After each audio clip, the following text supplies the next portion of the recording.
Thank you, Mr. Deputy President.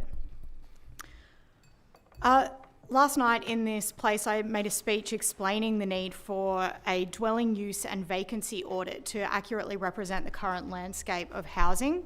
This morning, I spoke to Sarah McDonald on ABC Radio Sydney about this, about the state's housing shortage, and I referred to vacancy and dwelling use because we know that people across the state, obviously this is ABC Radio Sydney, but across New South Wales are experiencing the pressures of limited housing. This is a demand and supply issue. People's personal experience reflect a broader environment that at this point is relatively opaque. And I did want to draw the House's attention to some of the listeners' messages that came through about this. East Lindfield is full of empty houses that were bought with suitcases full of cash by overseas buyers. They sit empty until they're developed and sold on.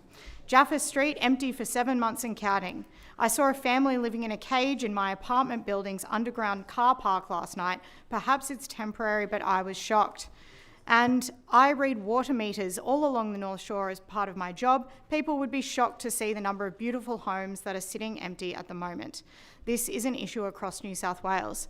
Now, I believe that short-term rental accommodations absolutely have a place, and my colleagues have spoken about the value of this. The reason that it has boomed as an industry is because people are looking for great and homely holiday locations, and owners have definitely enjoyed the flexibility of booking and the structure that short-term rental services like Airbnb offer.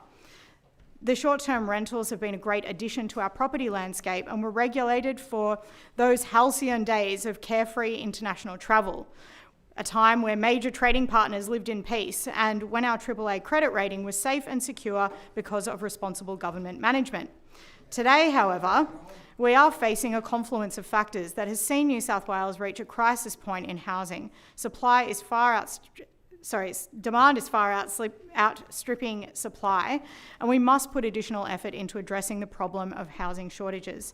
In my inaugural speech, I spoke about a number of policies that would ease housing pressures in this state. They included extending long-term rental to 12 months without DA approvals, using the existing state registration approval process that is associated with short-term rentals. Currently, there is a 3-month limit, and anecdotally, I've heard actually in the Goulburn Council area that somebody was told don't even think about it when they were considering offering longer stay accommodation compared to the short-term rentals because the approval process was so long and costly.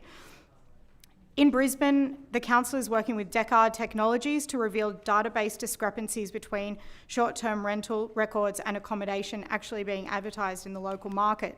And as I said, we need to undertake an audit to actually diagnose this problem from the beginning. Thank you.